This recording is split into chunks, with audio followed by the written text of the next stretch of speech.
जय जगन्नाथ। मु ममता पाणी मो साहित्य दीदी यूट्यूब चैनल को समस्त को स्वागत। पिला माने ता पूर्व क्लास रे आमे संधि सारी देथिले। आज आमे गोटे नुआ विषय पढ़िबा जोटा कि समास। संधि जेमती पढ़ाई समास मु टिके अलग प्रकार तुमको पढ़ाई दिया आउ टिके तुमको जेमती सहज हबो ताहले आमे संगे संगे एटा आरंभ करिबा। देख पिले प्रथमे आमे बुझिबा समास कोन। जेते बेले आमे समास कोन बुझी जिबा आमे समास करिया पई हमकु कष्ट हेबो नाही। देख पिले वाक्य मध्य रे परस्पर संबंध थिबा दुई बा ततोधिक पद को जेउ प्रक्रिया द्वारा गोटे पद रे परिणत करा जाई पारे ताहाको समास कहा जाए। एहा द्वारा वक्तव्य संक्षिप्त और सहज हुए। एटा समासर अभिधानिक अर्थ हेउची ताको छोट होइबा हैला। से कहूची गोटे वाक्य रे जेते बेले दुई बा ताठो अधिक शब्द जो प्रक्रिया द्वारा गोटे पद करि दिया हुए ताकू समास कहा जाए। समास बुझी गला परे एकपदीकरण तुमको बहुत सहज लागिबो। देखो समास प्रक्रिया द्वारा तीन गोटी व्यापार संश्लिष्ट। जेते बेले आमे समास करिबा सेठी तीनटा जिंस हमकु दरकार पड़िबो। प्रथम हैला समस्त पद, द्वितीय हैला समस्य मान पद और तृतीय हैला व्यास वाक्य बा विग्रह वाक्य। तले आमे देखिबा प्रथमे समस्त पद काहाकू कहंती। समास रे दुई बा ततोधिक पदर सम्मिश्रण रे गठित हेउथिबा एक पद को समस्त पद कहा जाए। गोटे उदाहरण देख विद्या युक्त आलय।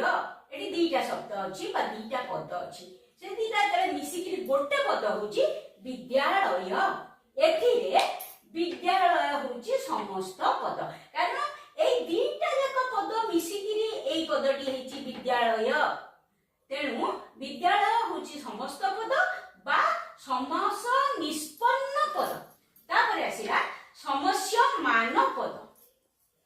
समास रे जेउ दुई बा ततोधिक पदंकु एक पद रे प्रकाश करा जाए सेही पद गुडी को ओ पद से जो दुई बा ततोधिक पद सेही पद गुडी को समस्य मान पद कुहा जाए। यथा देखो विद्यालय आमे देखिले एठी सेटा विद्यालयटा होची समस्त पद। एई जो विद्यालय भीतरे थिबा अंतर्गत विद्या आ आलय दीटा पद एठी अछि। एही दुईटी पद होची समस्य मान पद। एटा बुझिहेला। तापर देखो व्यास वाक्य ताकू आ गोटे कोन कहंती ना विग्रह वाक्य।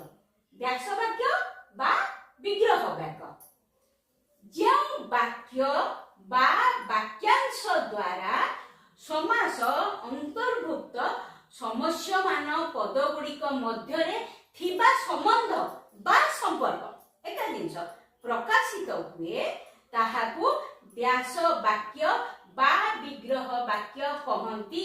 सेही प्रथम उदाहरण नउची यथा विद्यालय। विद्यालय रे थिबा विद्या आ आलय एई जो दीटा पद आंक भितर कोन संपर्क।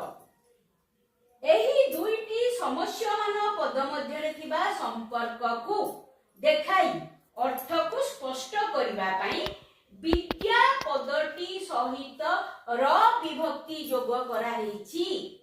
विद्या और आलय भितर जो संपर्क सेटा को स्पष्ट करिया पई र विभक्ति जोग करा हेछि। एतो द्वारा सृष्ट विद्या र आलय उक्ति द्वारा विद्यालय एही समस्त पदटीर अर्थ स्पष्ट भाबे बुझी हुए। जेते बेले आमे विद्या सहित र विभक्ति जोग कले ता द्वारा कोन हैला सेटा विद्या र आलय हेई गला एवं एई जो विद्यालय पदटा तार कोन हैला अर्थ पूरा पूरी बुझी हे गला। विद्यालय माने विद्यार आलय। मु सेंती किछिटा उदाहरण तुमको एठी दउची।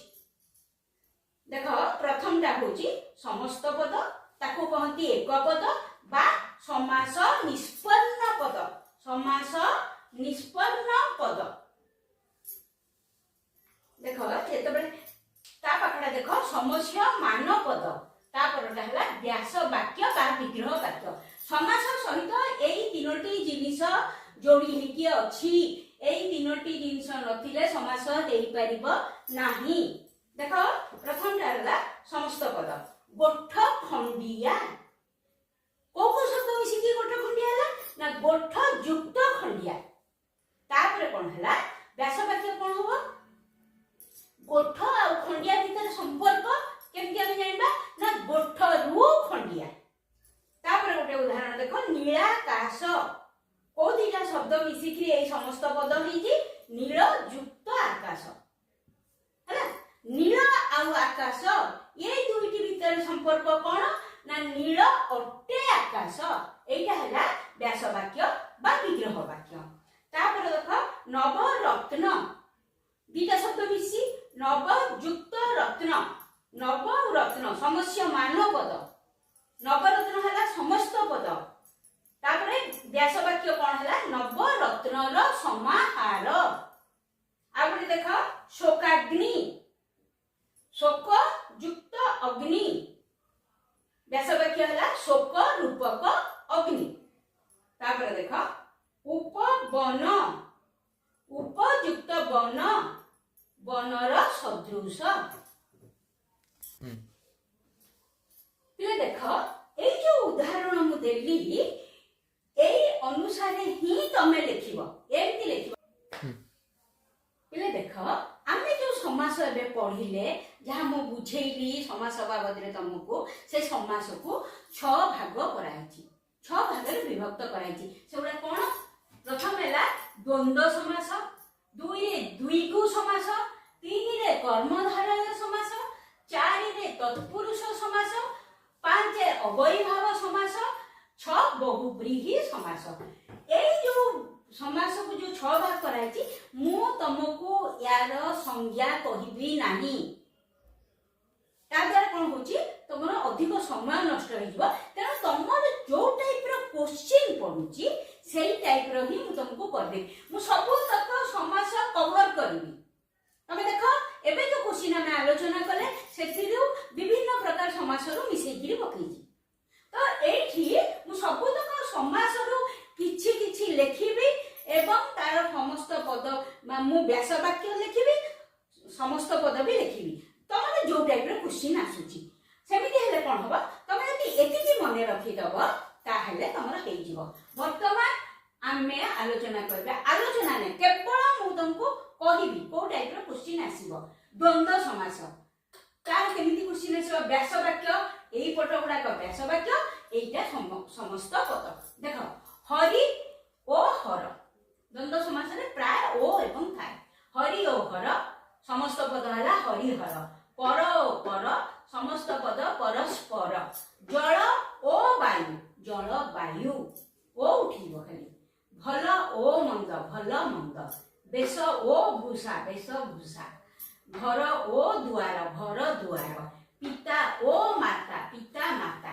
पिले ए जो स्टार मार्किंग तीनटा हेची ये जदियो द्वंद्व समास यार समस्त पद टिके अलगा हेजिवो एटा गोटे वर्ष क्वेश्चन रे एटा पढिथिला जाया ओ पति एठी जाया पति हबो नाही दंपति अहम ओ रात्रि अहो रात्र अहम रात्रि नुह अहो रात्र अहम अहम माने दिन अहम ओ निशा अहम निश जोठी टिके अलगा हि जाउची सेरा को स्टार मार्किंग करची तापर देख द्विगु समास सबोले मने रखिबो किछि संख्या को नै किरि दिताय ताते निश्चित भाबे किछि संख्या दिबो देखो त्रि फलर समाहार त्रि माने 3 त्रि फलर समाहार कोन हला त्रिफला चतुः माने 4 चतुः भुजर समाहार चतुर्भुज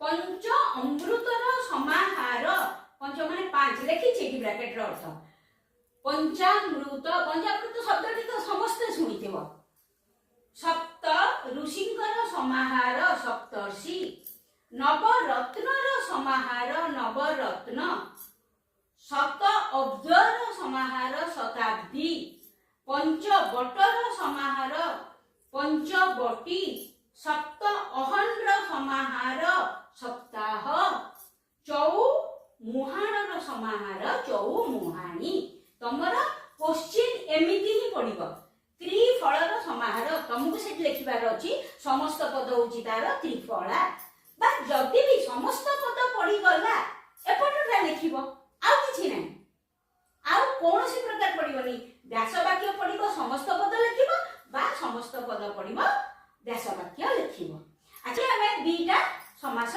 सारिले आ दीटा क्लास रे मोर जहा मने हुए आमे सबतक समास सारि दबा एई क्लास टी जदि तुमको भलो लागि थाए तेबे लाइक शेयर और सब्सक्राइब करिया को जमा भी भूलिबनी आ मु देखुची तमे माने बोध हुए ओडिया को पढुन से बोधे परीक्षा पाखापाखि पढ़िब ताहले असुविधार पड़िब टिके टिके तो अंतत ओडिया पढ़ी पढ़ी जीव ना ठीक अछि रहिली।